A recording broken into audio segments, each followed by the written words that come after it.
Mis ilustres estudiantes, aquí estamos otra vez para seguir en la unidad de modalidad de trabajo de investigación y vamos a hablar hoy un poquito de los métodos y técnicas que se emplean en la investigación, particularmente en las temáticas referentes al universo, la población y la muestra, que son elementos muy importantes del diseño de una investigación. Recordar muy rapidito que seguimos en la etapa de planificación. Esa es la etapa fundamental que vamos a tocar en esta asignatura, y dentro de esa etapa de planificación había todo un conjunto de subetapas que hemos ido viendo a lo largo de todas estas sesiones en videoconferencias. Ya hablamos de la selección del tema, hablamos del problema de investigación, de la hipótesis, de los objetivos, y en la clase anterior tocamos todos los elementos relativos al marco teórico. Hoy vamos a entrar en la selección de los métodos, técnicas e instrumentos que obviamente forman parte, digamos, del diseño metodológico de la investigación, y que por supuesto ese diseño metodológico va a formar parte, en primer lugar, del anteproyecto de investigación y en segundo lugar ya del informe final que ustedes van a presentar para obtener el título de la carrera que están estudiando. En relación con esta selección de métodos y técnicas, que hay que hacer un comentario previo, una precisión, y es que hay dos grandes tipos de métodos. Los métodos o metodologías de carácter general, que son aquellas que con independencia de la rama del saber que se esté estudiando, con independencia de la carrera que estén estudiando, cualquier investigación científica tiene puntos de contacto, elementos comunes en esos métodos o metodologías de carácter general, y hay otros tipos de metodologías o tipos de métodos que ya están directamente relacionados con el ejercicio de la profesión como tal, de una profesión en particular. La metodología de las ciencias de la salud no es exactamente igual que la metodología de la ciencia de la educación, tampoco es idéntica a determinados métodos que son particulares de la ciencia de los alimentos o de las ciencias farmacéuticas. También, por supuesto, el centro de atención va a estar en los métodos de carácter general que les comento.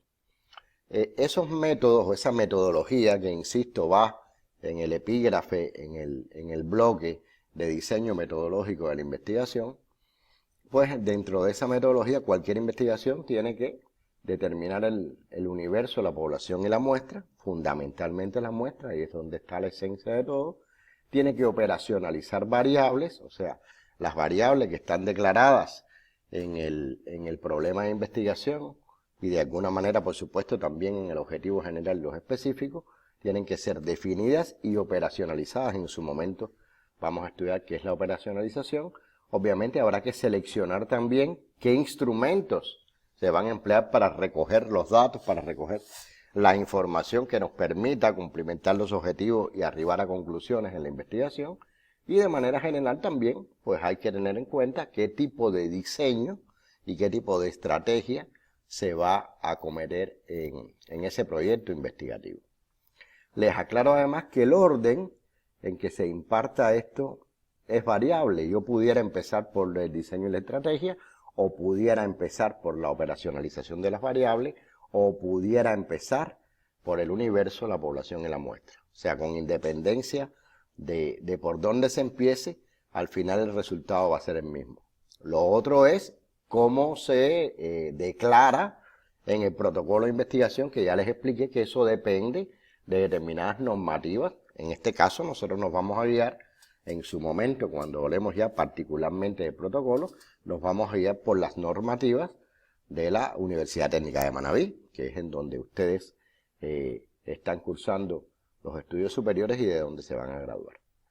Muy rapidito le comento los métodos relacionados con el tema en cuestión, pues de dependencia de la rama del saber de qué se trate. Puede ser una consulta a expertos, por ejemplo, o puede ser una intervención educativa, o puede ser un ensayo clínico muy empleado en ciencias de la salud, o puede ser un estudio de cohortes, que también es muy empleado en ciencias de la salud y de hecho le dedicamos un espacio especial en la asignatura, O puede ser la evaluación de un estado nutricional, una evaluación dietética, o una evaluación nutricional de los alimentos como tal, o una evaluación sensorial, en fin, la lista sería infinita. Estos métodos ya son particulares de cada ciencia, no somos no son los métodos que vamos a tocar, nos vamos a centrar fundamentalmente en los métodos de carácter general, que son los que les van a servir a ustedes para poder diseñar ese anteproyecto de investigación y llevar al final exitosamente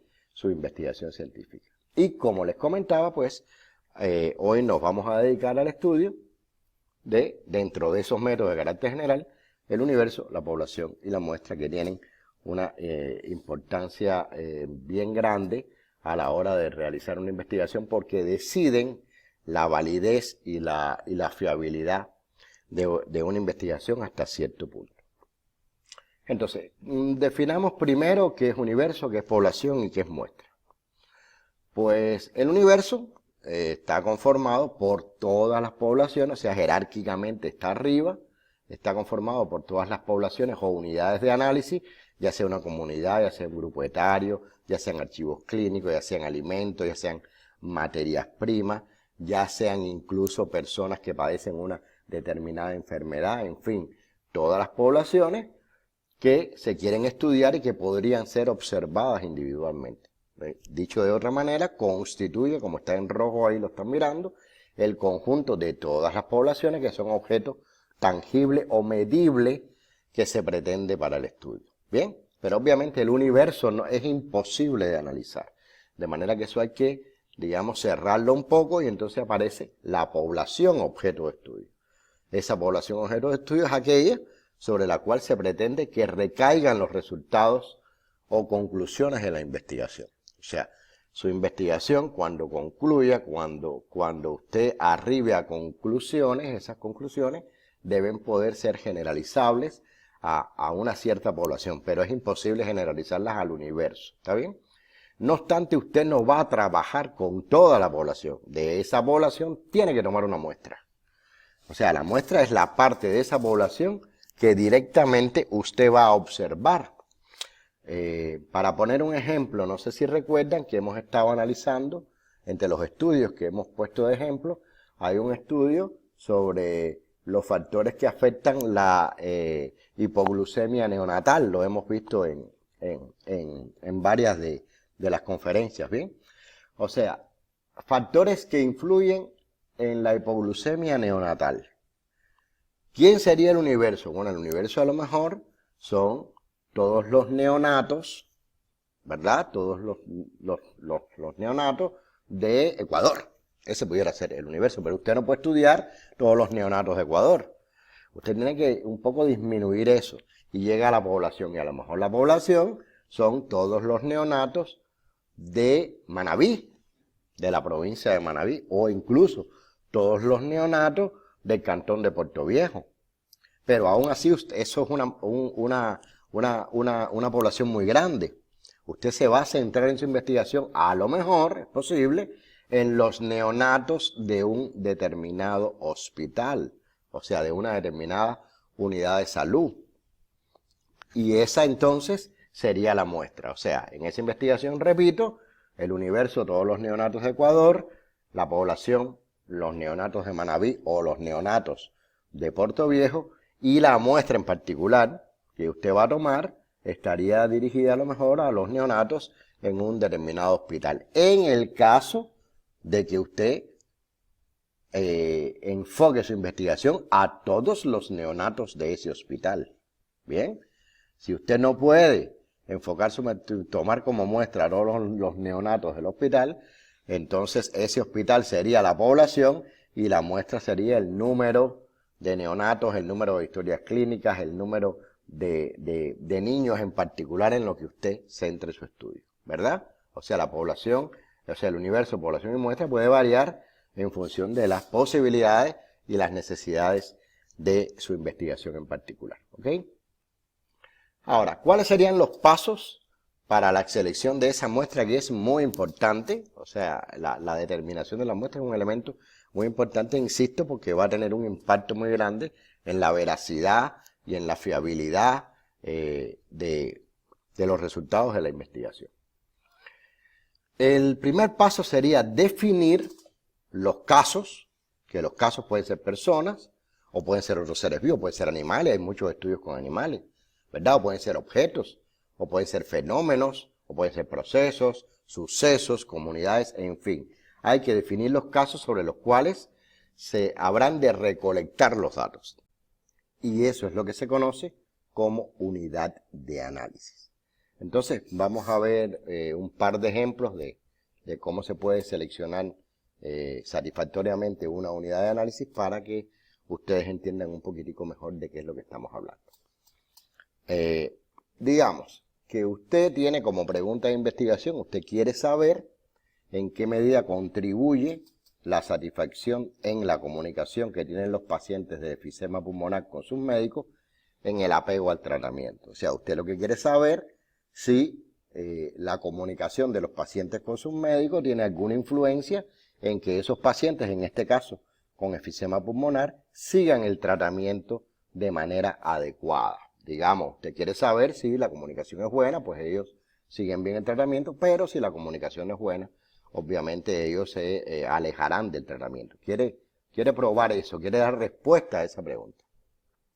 Si usted escoge, por ejemplo, para hacer el estudio, si su unidad de análisis son los pacientes con enfisema pulmonar en estado terminal, esa unidad de análisis sería errónea. ¿Por qué? Porque usted quiere evaluar la comunicación. Y la comunicación es un proceso entre dos actores, que en este caso son los médicos y los pacientes.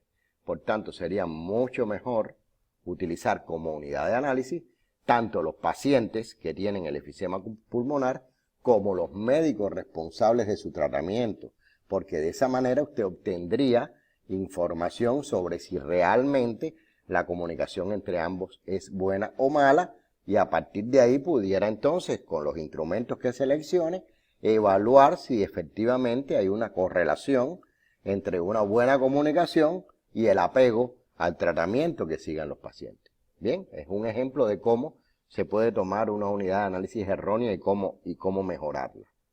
Pongamos otro ejemplo. Digamos que su pregunta de investigación ahora tiene que ver con saber cómo es el desempeño profesional de los profesores que imparten docencia a los estudiantes de segundo semestre de medicina, por ejemplo, en la Universidad Técnica de Manabí. Bien, una unidad de análisis errónea serían los estudiantes de segundo semestre de medicina de la Universidad Técnica de Manabí. Solamente tomar eso como unidad de análisis fuera erróneo. ¿Por qué? Porque el desempeño profesional no se mide solo por la calidad de las clases, no se mide solo por la opinión que pudieran dar los estudiantes sobre su profesor. Hay que buscar más personas, hay que profundizar más. Por tanto, la unidad de análisis correcta sería efectivamente los estudiantes del segundo semestre de medicina en la UTM, pero habría también que entrevistar, que encuestar y que preguntar al jefe del departamento, al propio profesor, ver las evidencias de su trabajo, no solo docente, sino también investigativo. ¿Cuánto investiga ese profesor? Eso forma parte del desempeño profesional y eso los estudiantes no lo saben. ¿Cómo es la gestión del profesor? ¿Cómo es su participación en la vinculación de los estudiantes? ¿Verdad? Y eso no son elementos que pueden dar solamente los estudiantes. O sea, hay que buscar más factores involucrados para obtener mucha más información y verdaderamente dar respuesta a esa pregunta de investigación que tiene que ver con el desempeño profesional. ¿Ok? Bueno, ya habíamos visto entonces que el primer paso sería definir esa unidad de análisis. Habría un segundo paso que sería elegir el método de selección de la muestra. Y les comento que hay dos tipos de métodos. Están las muestras probabilísticas y las muestras no probabilísticas, y vamos a hablar en un ratico, vamos a definir ambas y hablar un poquitico de las características de ambas. El otro paso sería precisar el tamaño de la muestra, o sea, usted ya sabe quién es la muestra, pero tiene que precisar el tamaño de esa muestra, tiene que aplicar el procedimiento de selección de esa muestra y finalmente obtener la muestra sobre la cual usted va a actuar y desde la cual usted va a recoger la información que necesita para su investigación. Ahora, hay dos tipos de muestras, la llamada muestra probabilística y las llamadas muestras no probabilísticas. ¿Qué son las muestras probabilísticas? ¿Qué características tiene? Bueno, en primer lugar, en una muestra probabilística, todos los elementos de la población tienen la misma posibilidad de ser escogidos para formar parte de la muestra. Voy a poner un ejemplo en breve para que lo entiendan mejor. En segundo lugar, es necesario determinar el tamaño de la muestra y, ojo, aquí hay un elemento importante, mediante pruebas estadísticas que permitan estimar el error que se puede cometer seleccionando esa muestra y, por supuesto, reducir ese error. Otra característica de la muestra probabilística es que debe ser representativa de la población. O sea, los resultados que yo obtenga con una muestra probabilística son representativos de la población a la cual pertenece esa muestra. Y por lo tanto, los resultados que se obtienen de una muestra probabilística pueden ser generalizados. O sea, sirven para cualquier situación en que se encuentren los miembros o parte de esa muestra que se tomó. Usted puede generalizar esos resultados. Vamos a ver un ejemplo. Imagínense que a nivel de país, ¿no?, se desea saber cuántos niños han sido vacunados contra ciertas enfermedades y cuántos no en un determinado país. Y también se desea saber qué variables están asociadas a que si los niños están vacunados o no, el nivel socioeconómico, el lugar en donde vive, el nivel de educación que tengan, etcétera, un conjunto de factores.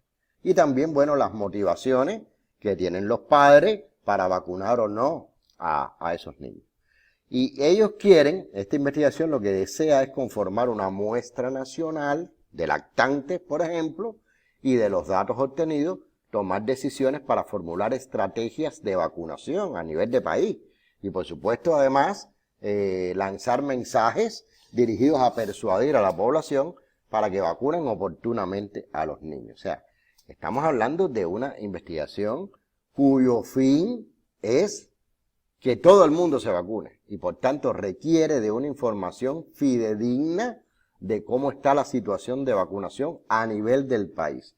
Obviamente no se puede encuestar, no se puede preguntar, no se puede extraer información de todos los niños de todo un país, que pueden ser millones.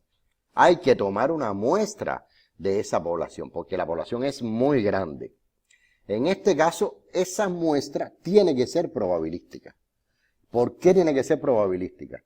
Porque este tipo de estudio, en el que además se hace una asociación entre variables y cuyos resultados servirán de base para tomar decisiones políticas que van a afectar a toda una población, eso se logra mediante una investigación por encuesta y definitivamente por medio de una muestra que tiene que ser probabilística, de manera que los resultados que usted tenga de esa muestra sean representativos de todo el país y por tanto generalizables a todo el país, porque a partir de esos resultados usted quiere tomar decisiones políticas de vacunación para todo el país.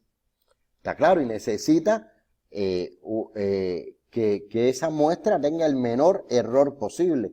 Por eso tiene que aplicar métodos estadísticos para seleccionar el tamaño de la muestra. Eso es lo que sería una muestra probabilística obligatoriamente, si no, no obtendría los resultados que servirían para diseñar esas políticas, en este caso de vacunación.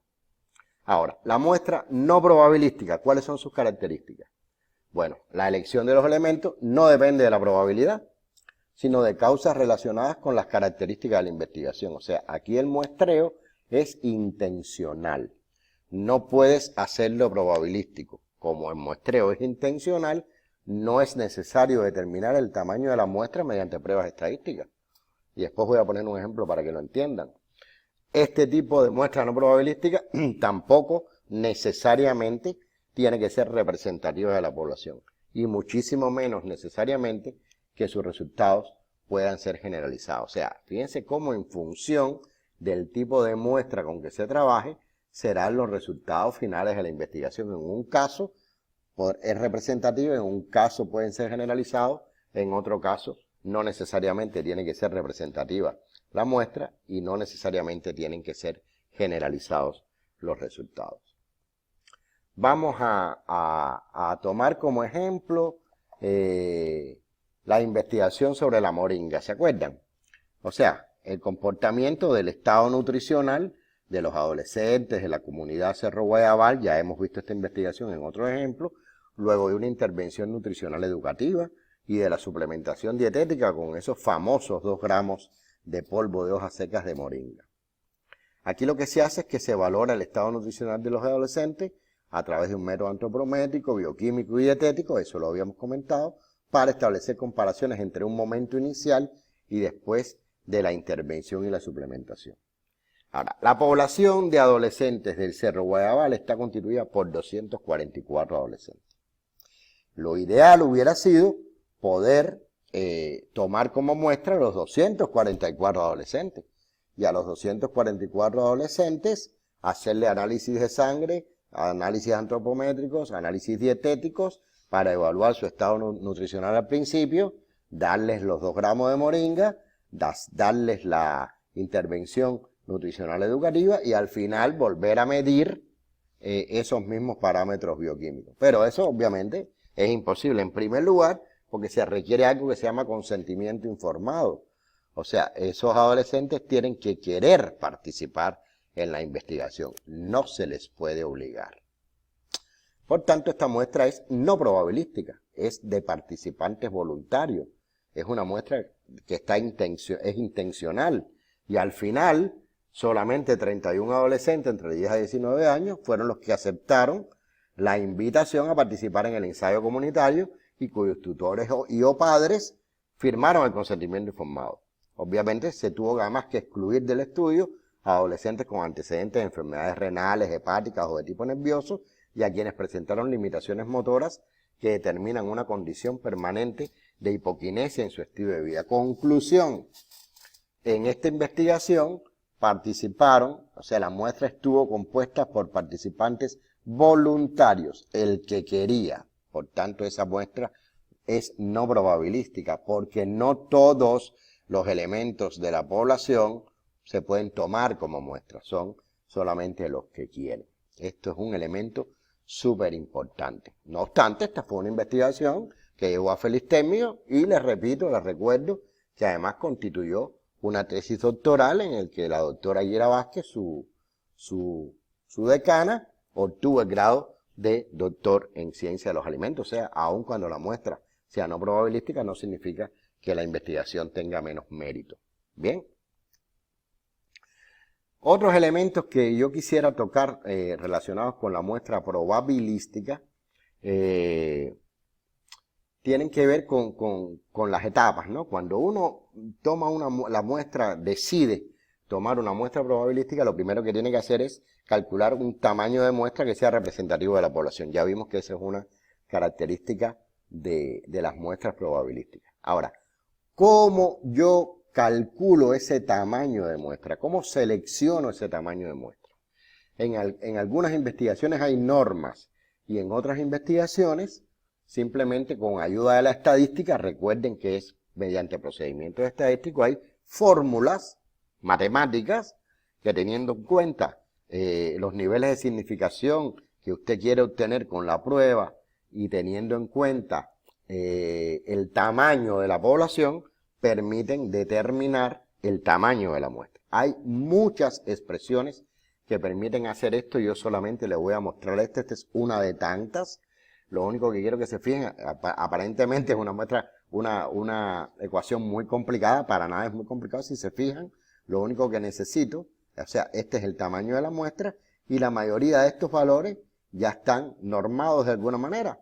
O sea, Z es el valor de confiabilidad, si la seguridad de la prueba es de 95%, usted toma 1,96, N es el tamaño de la población y P y Q y D son parámetros estadísticos que también se pueden fijar desde el principio. Por lo tanto, tampoco es que sea demasiado complejo utilizar esta ecuación, que sí es muy útil, como otras muchas, insisto en que solo estoy poniendo el ejemplo de una ecuación, como otras muchas que permiten calcular el tamaño de la muestra y le dice, bueno, para una población de 240 personas, usted tiene que tomar una muestra de 68. Es un ejemplo, esos números los estoy inventando. Y entonces usted, al azar, ya vamos a ver cómo, usted selecciona entonces el tamaño de la muestra y selecciona a los integrantes de esa muestra. Entonces, una vez que usted ha calculado el tamaño de la muestra de manera que sea representativo de la población, en el caso, insisto, recordad que estamos en una muestra probabilística, una vez que usted haya calculado el tamaño de la muestra, toca entonces seleccionar los elementos muestrales, o sea, los casos, de manera que al inicio todos tengan la misma posibilidad de ser elegidos. O sea, ya usted tiene el tamaño de la muestra, 67 personas, por ejemplo, y usted va a seleccionar a esas 67 personas al azar, de manera aleatoria. No va a ser intencional.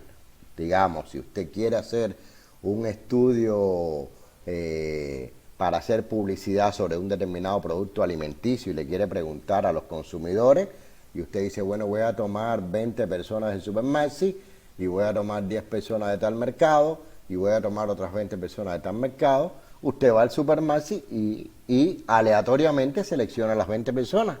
No selecciona a los más jóvenes, no selecciona a los más mayores, no lo selecciona por raza, no lo selecciona por credo, simplemente lo selecciona. A lo mejor dice, bueno, las 10 primeras personas que salgan de Supermaxi con sus productos son a las que le voy a hacer la encuesta, y eso es lo que se conoce como una selección aleatoria, ¿bien?, de los elementos muestrales. Entonces, quería también comentar que la muestra probabilística se puede subdividir, o sea, hay dos tipos de muestra probabilística. La llamada muestra probabilística simple, esa es una muestra, por ejemplo, lo que les acabo de decir, usted tiene una muestra y la muestra no la va a dividir, va a ser simple, todo el mundo puede participar, cualquiera puede participar sin que usted de manera intencional subclasifique esa muestra, ¿bien? O puede ser también una muestra probabilística estratificada, y a lo mejor en ese estudio que les acabo de comentar, el que usted quiere saber la aceptación que tiene un determinado producto alimenticio, pues usted va a estratificar esa muestra y va a decir, bueno, yo lo voy a estratificar entre hombres y mujeres, porque usualmente ese producto no le gusta igual a los hombres que a las mujeres. Por tanto, como voy a estratificar esa muestra, cuando yo haga la selección o la determinación del tamaño de la muestra, ¿verdad? Me dio a lo mejor, no sé, 70, y dije, bueno, yo voy a entrevistar o voy a encuestar a 35 hombres y voy a encuestar a 35 mujeres. O sea, fíjense que usted está estratificando, dividiendo esa muestra en dos estratos. ¿Está claro? Otra investigación pudiera estar dirigida a determinados elementos que a lo mejor tienen que ver con la edad, y usted puede estratificar entonces la muestra en adolescentes de 14 a, yo qué sé, 22 años, otra muestra de jóvenes entre 23 y 40 años, y una muestra ya de adultos entre 40 y 60 años, y a lo mejor una muestra de adultos mayores de 60 años en adelante, y ha estratificado la muestra en 4 grupos. De tal manera entonces que usted tiene, a la hora de seleccionar esa muestra, una vez que tenga aplicado el método de selección del tamaño de la muestra, bueno, son 80 personas, por ejemplo, vamos a suponer que dio 80 personas el tamaño de la muestra, usted tiene 4 estratos, pues bueno, voy a entrevistar, o voy a aplicar el cuestionario, o voy a utilizar el instrumento que yo desee para recoger información en 20 adolescentes, 20 jóvenes, 20 adultos y 20 adultos mayores, ¿verdad? Eso es lo que se conoce como estratificación de la muestra. Quería terminar retomando otra vez los pasos para la selección de la muestra, recordando los primeros momentos definir la unidad de análisis, un segundo momento elegir el método de selección de la muestra, que sea probabilístico o no. Eso depende de la naturaleza de la investigación. En el caso de que el método sea probabilístico, debo precisar el tamaño de la muestra requerida. Si no es probabilístico, no se precisa el tamaño de la muestra, simplemente la muestra es intencional. Yo tomo a determinadas personas que, por ejemplo, son las que están de acuerdo en participar. Después aplico el procedimiento de selección y finalmente obtengo la muestra. Reitero que realmente la etapa de preparación de la muestra, de selección de la muestra, es una etapa de vital importancia en el desarrollo de la investigación y en los resultados que se obtengan de la investigación, y también, por supuesto, es un elemento que tiene que estar presente en su anteproyecto de investigación y, por supuesto, presente también en el informe final como parte del trabajo de titulación. Entonces, hoy vimos universo, población y muestra, y en la próxima clase nos vamos a ocupar de todo el asunto que tiene que ver con las variables, que también es muy importante, o sea, definir las variables que se van a estudiar y operacionalizar esas variables. Y bueno, y posiblemente también hablemos un poquito de los instrumentos de recogida de datos, o si no, si resulta muy largo, pues pasaremos los instrumentos de recogida de datos para la próxima clase, conjuntamente con el diseño general de la estrategia. Esta videoconferencia ha sido un poco larga, lo sé, pero realmente pueden estar seguros que he tocado los elementos esenciales y sobre todo pensando en aquellos que les sean más útiles a ustedes para desarrollar su trabajo. Como siempre les digo, y para terminar ya, que deben estar un poco cansados, si no cansadísimos, pues les reitero la invitación a que estudien, no dejen la materia para el final.